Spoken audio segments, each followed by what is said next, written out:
thêm hoa tầm hoa hồng. Hoa tầm thì vẫn đi đấy bằng tôi mọi người dựng đến lên một chút, đưa ra xoay đưa ra.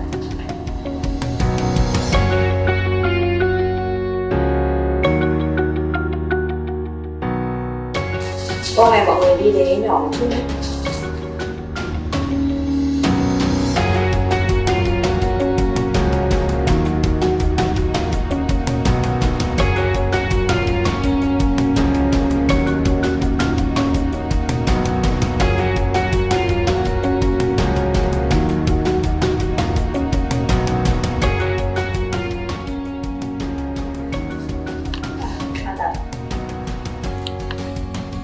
Tiếp theo mình sẽ bắt hoa hồng. Hoa hồng mình đi để chốt.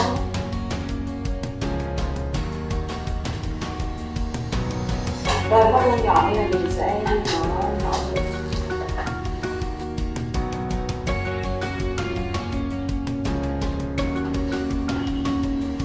Hoa hồng này là hoa hồng củ xoáy nha. Mọi người giữ cái đuôi của vị trí này, mình bơm kem mình xoay từ là ok.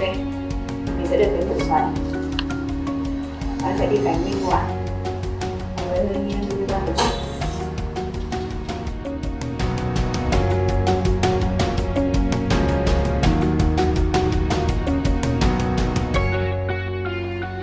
Ok. Hoa hồng xoáy. Tiếp theo sẽ là bông hoa mai. Hoa mai mọi người sử dụng đuôi SD 853 hoặc SD 822 đều được nhé. Nó sẽ là cái đuôi thẳng nhỏ này. Đấy mình vẫn sẽ đi đế bằng.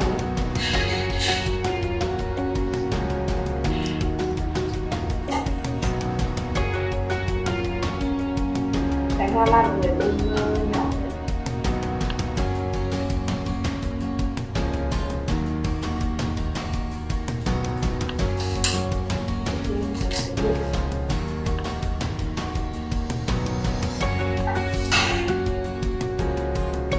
Tiếp theo mình sẽ làm quả khúc quần tử nhé, khúc quần tử xanh. Mình đi một cái khúc quần tử coi này. Rồi cắt cái đầu nhỏ xíu xíu này, giống như đầu đít chữ. Mình sẽ đi chấm những cái chấm nhỏ như đây.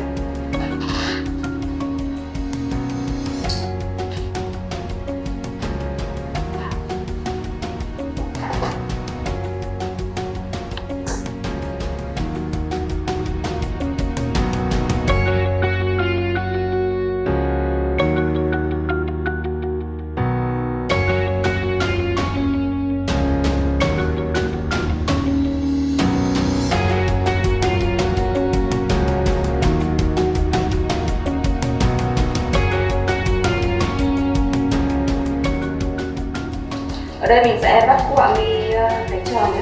Mọi người vẫn sẽ sử dụng đuôi SD853 hoặc là SD822 nhé. Đuôi thẳng nhỏ. Đây vẫn sẽ là đế bằng. Mình sẽ đi xoay rồi. Cánh nó sẽ hơi trổ với nhau một chút.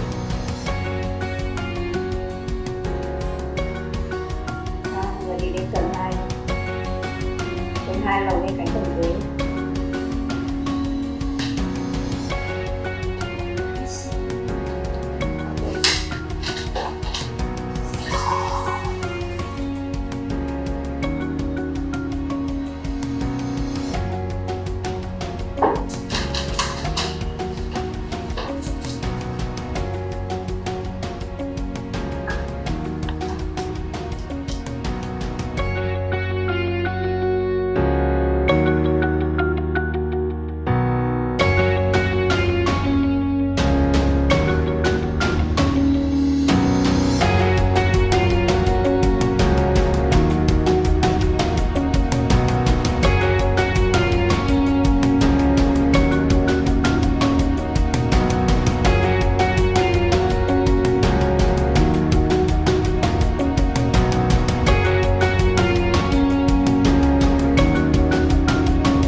Just